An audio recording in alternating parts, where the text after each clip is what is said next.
Good morning, good evening, and good everything in between. Welcome to the podcast. It's our All-Star Break edition. I'm your host, Jim Bobernicki, and I'm joined as always by Mr. Gabe Lerman. How you doing, Gabe? Never mind me. How are you doing? I'm glad to see you're feeling better and back in the saddle. I'm actually looking forward to taking a weekend vacation, just skipping over to see some friends elsewhere in Canada. Should be fun. Oh, nice. That's fun. Where are you going in Canada? Ottawa. Oh, okay. I'm sorry to hear about that. I mean, Gabe understood. And we're joined also, as always, by Mr. Michael Beasley. How you doing, Mike? I'm doing pretty good. I'm also getting over a recent illness and I'm tired. I feel like we're all constantly getting over recent illnesses. It's like this bug going around the world. I hear friends in Australia are all getting sick. I'm bringing back bad memories of a time I don't want to talk about. And I'm joined by the first time for me personally, but you guys have heard him before, once on this podcast and also on the Midnight Matinee last week, Matthew Seibert. How you doing, Matt? I'm doing really well, Jimbo. It's nice to finally meet you voice to voice. Yeah, fantastic. Yeah, but I think you did a great job on the broadcast the other day, and it is awesome to finally get to talk to you voice to voice. We've talked over text, obviously, and so we are going to kick off this week's talk with about the home run derby, and I'll let you take that. So take it away, Matt. All right, we've got our All-Star games coming up.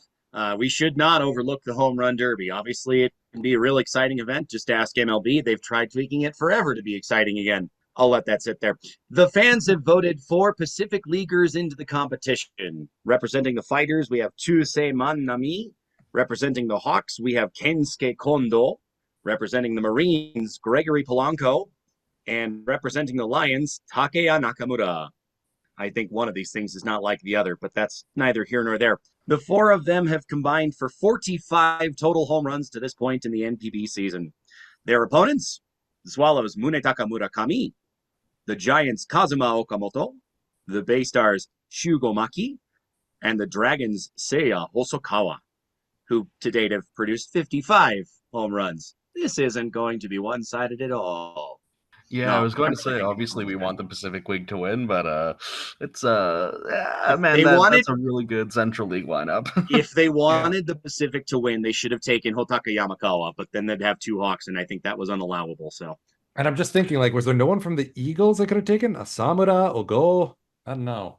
well, I mean, remembering the matinee, they don't even have a double-digit home run producer on the Eagles right now. That could have something to do with it. Right, but Besides what if you the put a runner at each base? Then Michael Franco could hit like 70 grand slams. he almost had another one. We almost willed that into existence. Oh my gosh.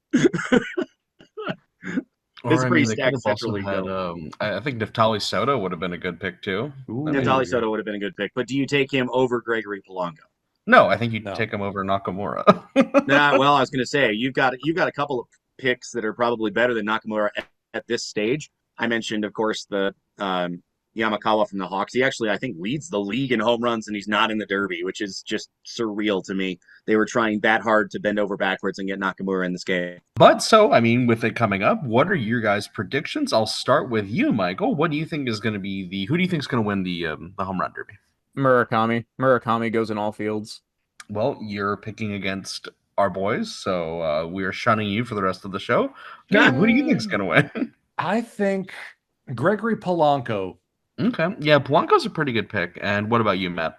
I think, for my part, the showmanship of Chusei Manami is too powerful to ignore. He doesn't have to worry about the little hits. He can just swing for the fences, and I think he's got raw power enough to do really well in the Derby. Yeah, I'm actually going to go with Monami too because I mean, hometown favorite. Actually, do they do the home run derby? Where? Both Oh, times? I they don't it's like know. I think they do like one stage at one of them and then another at the other, right? It's something Ah, like right, that. right, right. Yes. Okay, well, he's hometown for one of them at least, so I think that bodes well. He's also got the most probably a little bit more raw power than anyone except maybe Polanco, but It's an argument for Murakami because the other home game is Jingu. So well, I'm not acknowledging that the The bad other boys on league. the other team. Yes. They mean nothing to me. Kondo, I mean, Kondo's more of like he hits a lot of home runs in games. I don't know if I trust his like super raw power. I think he's great in game, but yeah, I don't know if he's going to get a lot of home runs. the book on Kondo has been that he was a great hitter, and then he just kind of added power the last couple of seasons. I don't see that as being like automatic win for a Derby. Yeah, exactly. Oh god, I wish Hinagito was in it. That would be awesome. That would actually probably be he'd be my pick. That's because he's my boy.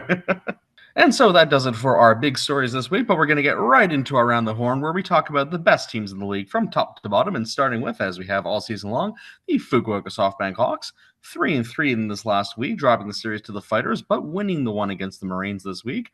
There's something about with how well they've been doing all season, with how bad last week was, 3-3 this week doesn't feel good either. It just kind of feels like they've been extending this sort of run of poor form they've been on. But I mean, there are still positives to talk about, obviously. Levan Moinello, I think, as you guys mentioned last week, was the pitcher of the year, pitcher of the month. I mean, maybe pitcher of the year. We're getting there. And Roberto Osuna, while he has been injured and having problems, he has still been doing pretty well. But another foreigner doing very well is Darwinzon Hernandez. He started with Fukuoka this season, and the lefty reliever has had one strikeout in each of his first 26 innings pitched, which is a new MPB record. So he's been doing really well. Maybe he might be the next guy to make that Moinello jump from guy who's a really star reliever to maybe being part of the starting rotation. We'll see how he develops, or maybe he can take over for Osuna. Sure. Yeah, this is the problem of the Hawks having too many good foreign pitchers. You can only have 3 on a team because one of your foreign players has to be a batter. And you've got Moinello, Osuna, Darwinzon Hernandez, Carter Stewart Jr. And you've already extended Osuna and Carter Stewart. Do you trade Moinello? Do you think he's going to defect? What do you do with Darwinzon Hernandez? You trade him? This is a problem, a good problem, but one nonetheless. Or do you just do the carousel of like up and down between the minor leagues and the top club? Yeah, I guess. I mean, it's sort of one of those problems where any solution is a positive solution, right? I mean, other than losing one of them for free. But I'd keep Moinello. I mean, Moinello is just one of my favorite players, so he's definitely who I'd rather keep. And I know the Hawks don't like posting, but if that was something they were looking into, that'd be pretty good too. The Hawks have never posted anyone. Can you post foreign players? Could they post? Yeah, like you can Moinello? try. Never, it rarely works, but Alfonso Soriano was posted from the Carp to the Nationals, if memory serves. Or was it the Yankees? I think it was the Yankees, yeah. I don't think it was the National. I think they might have been even the Expos back when that happened.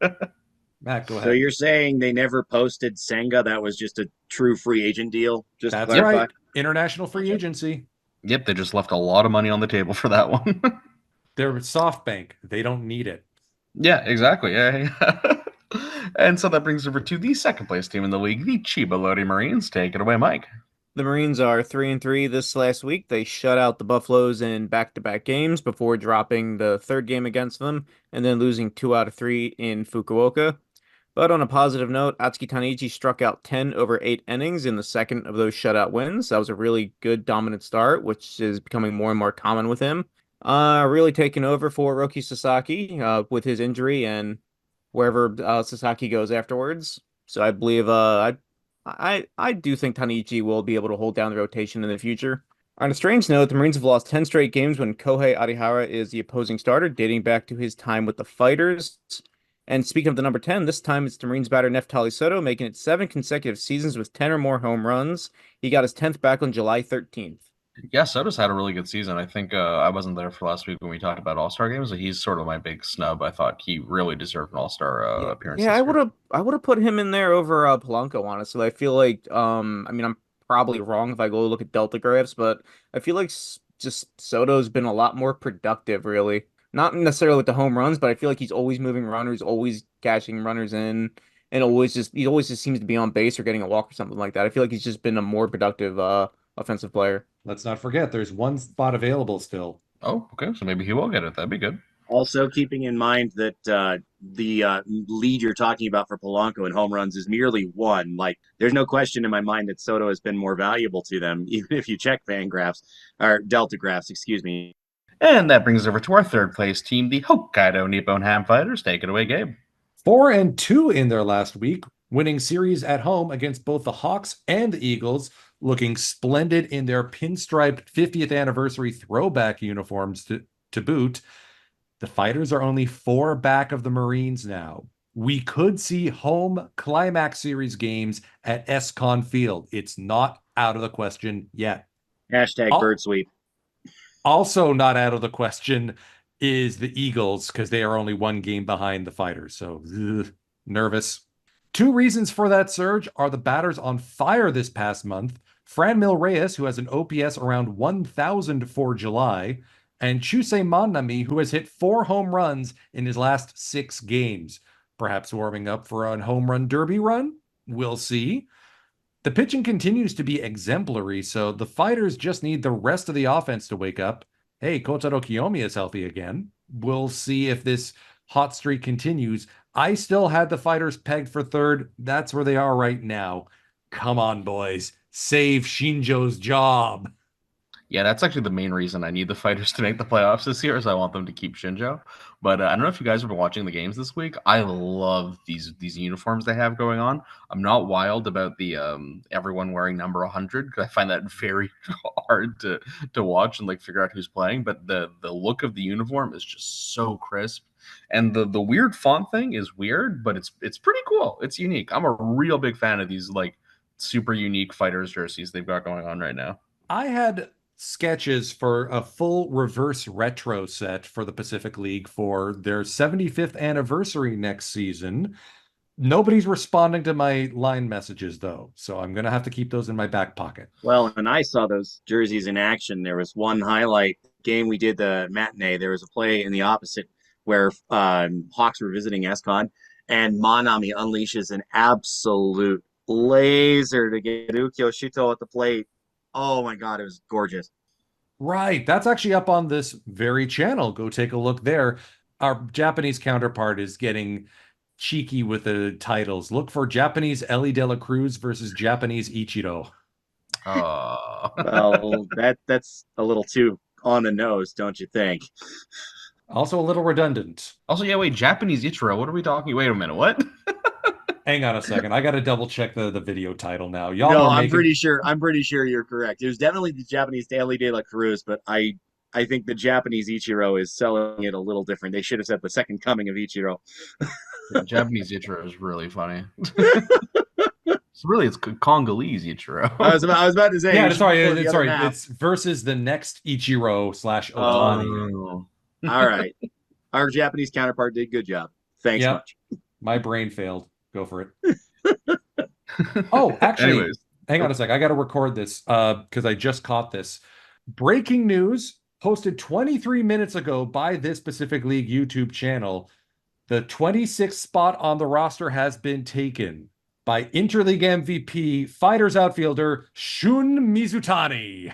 Fighter sweep. Yes. All too many fighters. Too much. No, we need. Even if it's a home Dakota. game, that's too many fighters. I think Mominello would have been the better pick, but No. congratulations to Mizutani. All right, so let's bring it over to the 4th place team in the Pacific League, the Rakuten Golden Eagles. Oh, Tohoku Rakuten Golden Eagles, I should say. Sorry. Take it away, Mike.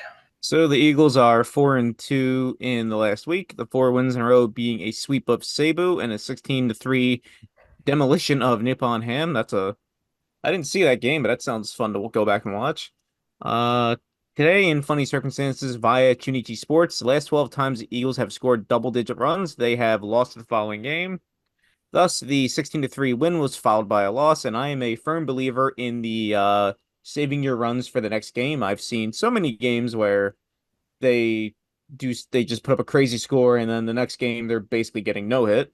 And also in other news, the modern day Iron Man continues his streak. Third baseman and team captain Hideto Asamura played in his 1,246th consecutive game earlier today. Only 6 players have longer streaks in either MLB or NPB.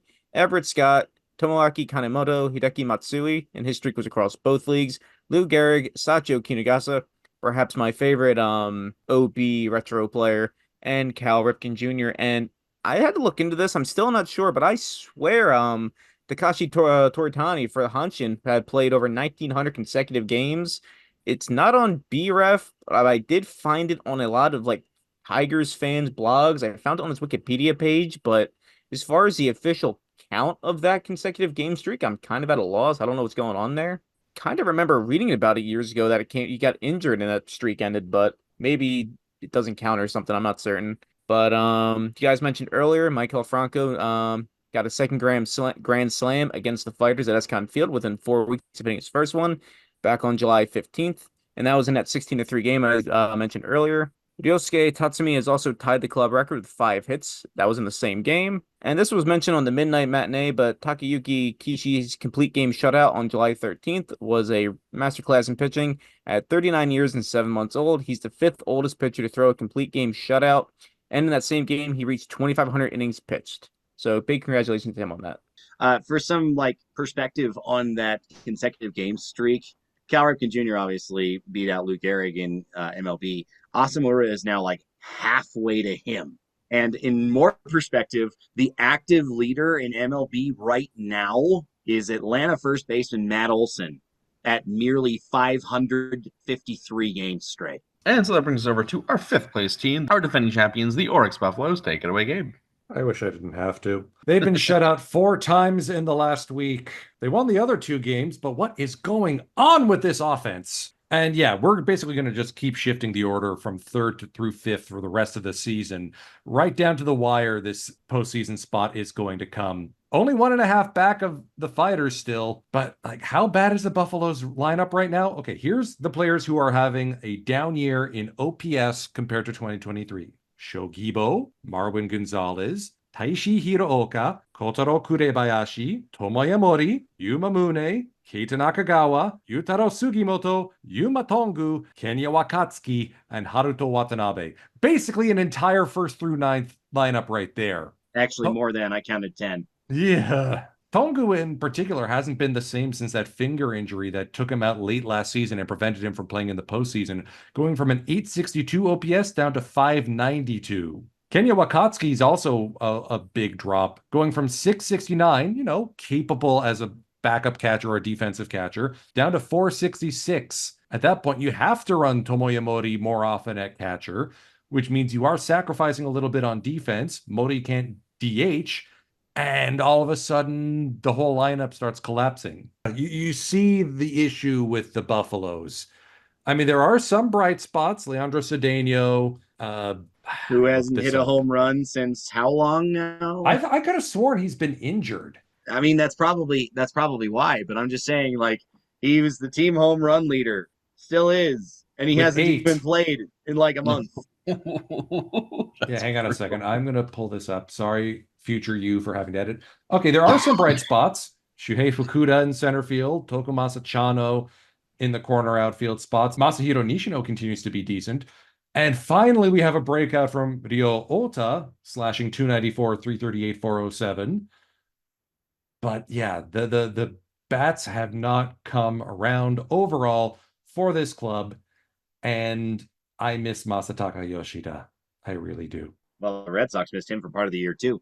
I think also that it deserves to be said that the pitchers have just not been as advertised. I mean, Miyagi got hurt. Yamashita had some major control problems, came back recently. And I mean, if they were pitching the same way they did last season, it'd be a different story. But the offense being in shambles and the pitching staff not being as, good as they were makes this a real tough season down in Osaka. I mean, let's be honest. For the vast majority of the time since the merger, this is what the Buffaloes have been. The last 3 years have been a glorious fluke. 3 straight Japan series, 3 straight pennants. We lost the Golden Goose in Yoshinobu Yamamoto, and the Dodgers injured him. And yeah, Buffaloes fans, if you've joined before 2021, this pain is familiar to you. But I'm so surprised that I get losing Yamamoto is obviously makes a difference on one end of the spectrum, but then have all the batters suddenly forget how to hit, and again, all underline all, you know what I mean? It's kind of crazy. I'm not saying the ball's been deadened, but I'm not saying that. Also, I hope this doesn't cost Satoshi Nakajima his job. He's been such a bright spot on the coaching staff for these Buffaloes. They adore him. He adores them. So that's my thoughts.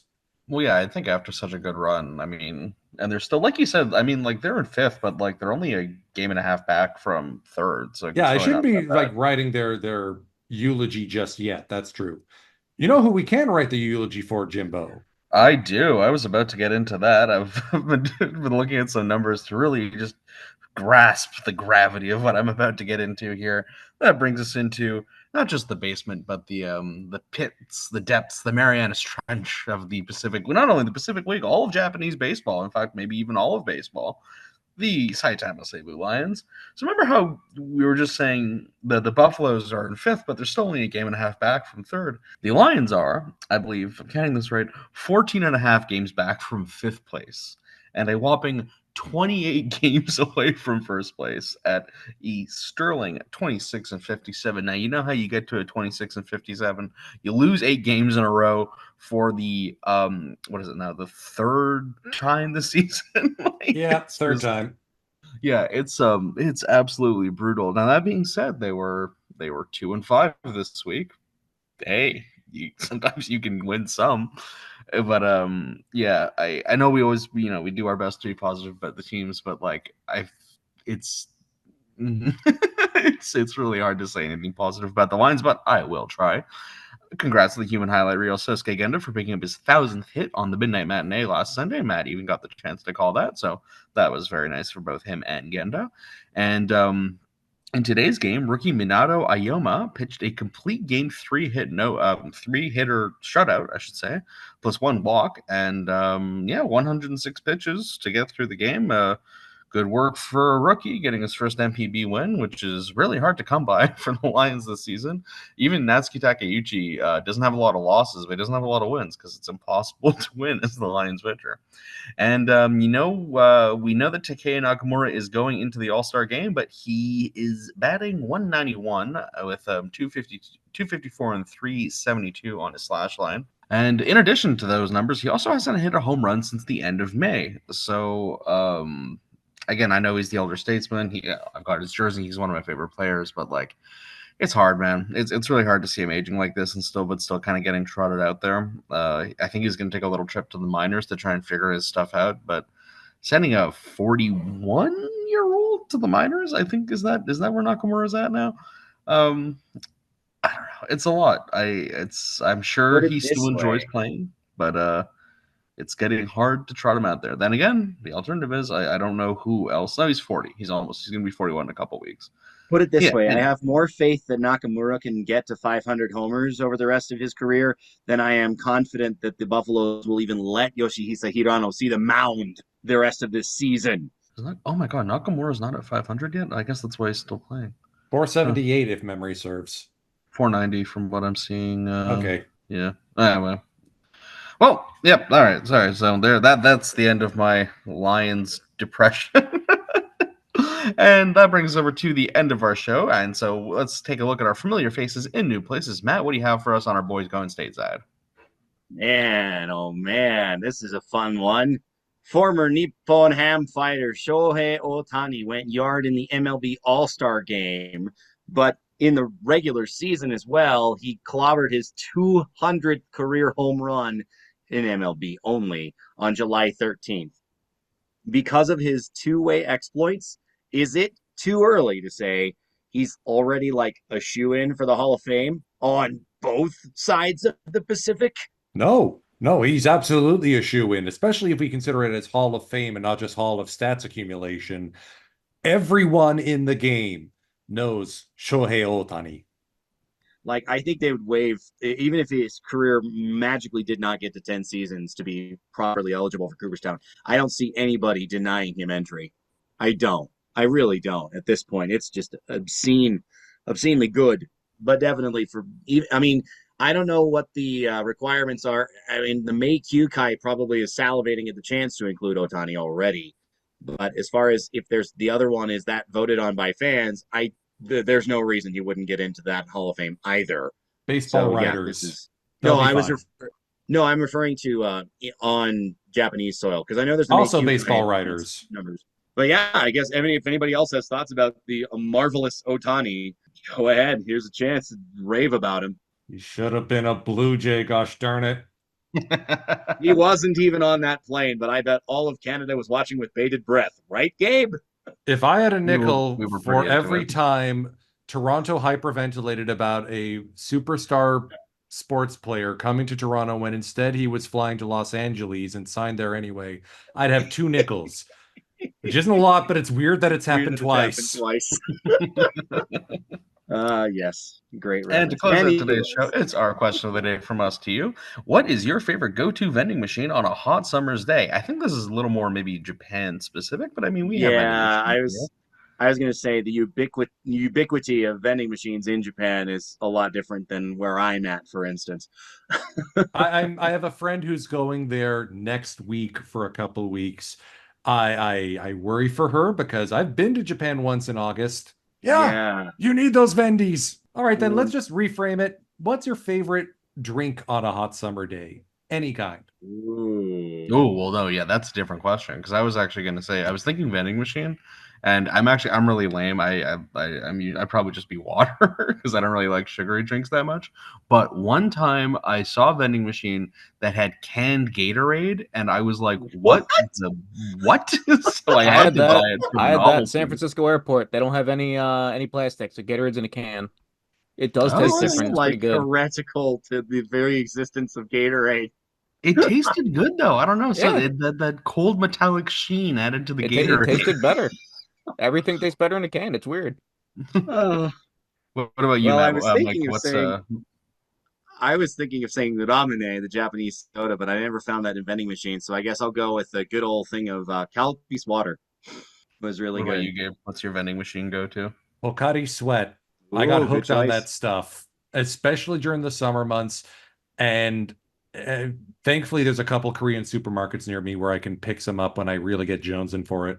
Fair enough. And Mr. Mike? Aquarius. Not a fan of the Pocari Sweat. I like the Aquarius, which is like a Pocari Sweat knockoff. Yeah, it's Yeah, the Coca-Cola version of Pocari. Yeah, It's Coca-Cola version of Pepsi. Okay. I have of no Pocari idea what Sweat, you I guys are said. talking. No, I it's a know. much it's like a less sweet flavor, and it's just not a lot nicer in my opinion. Hmm. I had both of those living in Japan as long as I did, but they were okay. Now, get away from the vending machine. What about just hot summer's day drink? Let's start with you, Gabe. Let's just no Ooh. vending machine. Just it's a hot day. What are you trying to have? A tall pint glass of German Hefeweizen. Give me that beer. Ooh. And you might, Matt? Oh man. Just about anything slushy. Slurpees, Oh, ices, perfect for a hot summer's day, man, I especially if I can't do like the slushies flavors. anymore. I haven't. I feel like last time I had a slushie, I was like in my mid 20s, and I felt so sick and like oh. I mean, I used to pound them when I was a teenager, but no, it's too much for me now. I'm sorry to hear that you're missing out, but fair enough. And what about you, Mike? Nice coffee. Boo. Better hurry. What do We're you what do you in what do you less put than in a your iced minute. coffee? You what do you black? You cream? What up? I just hit the button on the order thing at the convenience store, and it just makes it. I just hit the button. You're sick. You're a bad person. Like I don't even know what he gives you, but the fact that you just don't know, I'm a that's just bad person with disgusting. coffee.